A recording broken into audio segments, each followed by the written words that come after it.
Hey folks, thanks for joining for another Civ 6 map seed overview.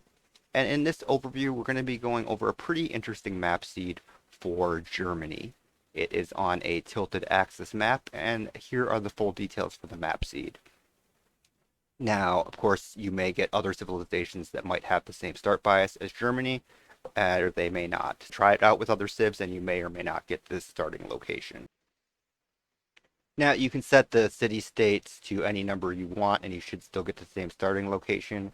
I'm not quite as sure if you set the AI number to a different number, you might actually get a different starting location. But I found 11 to be a pretty good number in terms of city states if you want to get a good layout in terms of proximity to the starting location. I think the best way for folks to get a feel for whether or not that this would be an interesting map seed for them is to look at what the city layout looks like in the industrial age, and then we'll loop back and show what the starting location looked like. So here we are in the industrial age, and here is a look at the capital city. So the capital city has 103 production, and you keep in mind here that I don't have a coal source or any other power source, so that would be a little bit higher. We're using Magnus there for vertical integration, but you can see that the total from the factories is 15, which means that there's 5 factories coming in, including the one in the capital city, but that would effectively be doubled if we had a power source. So we would be closer to 118 production output. We can actually see that the second city to the southeast of the capital actually has a higher adjacency bonus, Hansa there.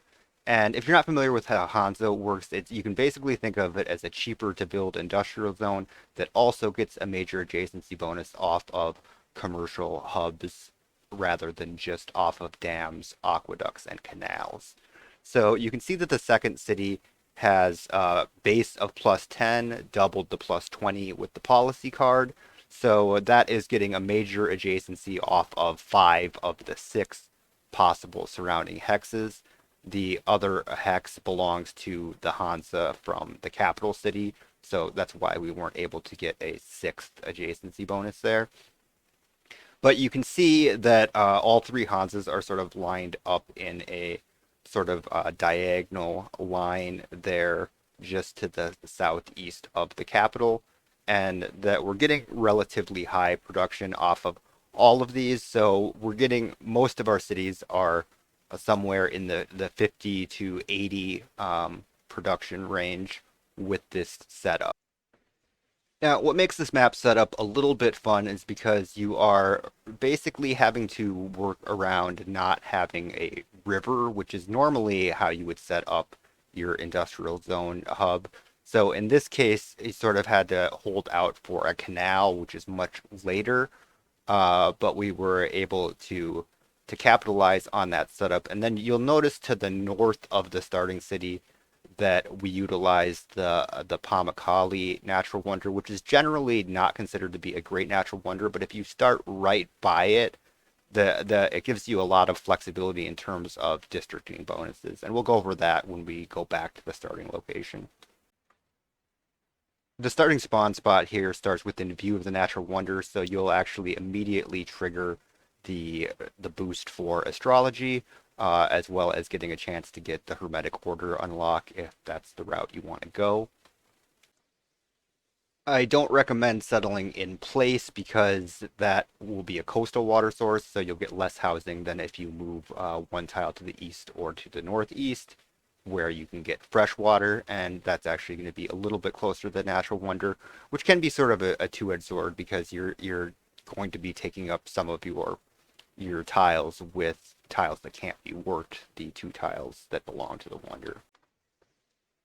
So the way Pamukkale works is that it is a 2-tile impassable wonder, and it gives a major adjacency bonus to commercial hubs, theater squares, and campuses, which is a +2 bonus for each adjacent square. So if it's touching 2 tiles of the wonder, you'll get effectively +4 from just those 2 adjacent wonder tiles.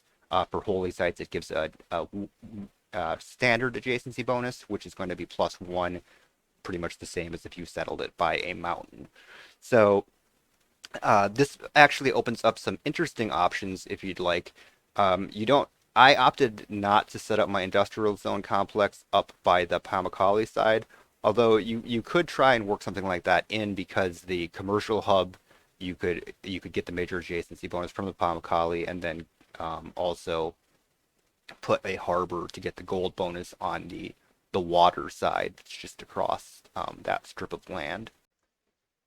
Yeah, I mentioned earlier that I liked the 11 city-state setup for this map, and that is because the way this sort of peninsula here is shaped, that you pretty much are have dibs on the two city-states to the north and the northwest in terms of first meet, and that can be sometimes a problem on deity difficulty because the AI tends to explore very fast because they have a lot of units.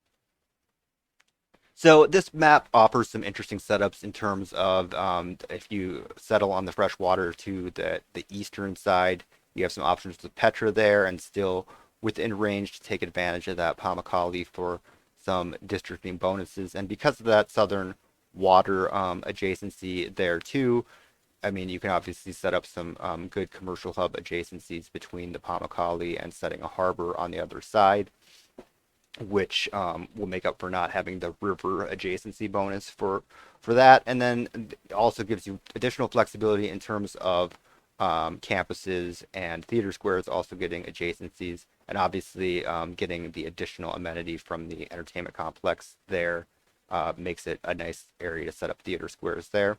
Now, the Holy Site only gets a standard adjacency bonus, but you're going to presume that you're going to surround it with other districts, so you're going to get additional bonuses off of those adjacent districts as well. So this is a pretty fun and flexible map where you can actually get some practice on districting around this particular wonder, which isn't like an OP wonder, but if you start right on top of it so that you can sort of plan your city planning around it, it can be sort of a fun little exercise, and you can try a lot of different things with that. So, quick spoiler alert.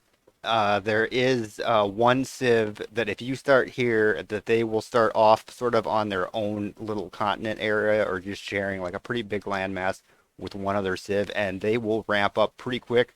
So you'll be in a good race with them to get ramped up for in terms of science or culture. So be warned that you'll need to ramp up quickly, at least if you're playing on deity. So anyway, hope you enjoyed this video, and if you want to give this map seed out a try for some practice districting, I highly recommend it. Thanks for joining, and like and subscribe if you would like to see more content like this.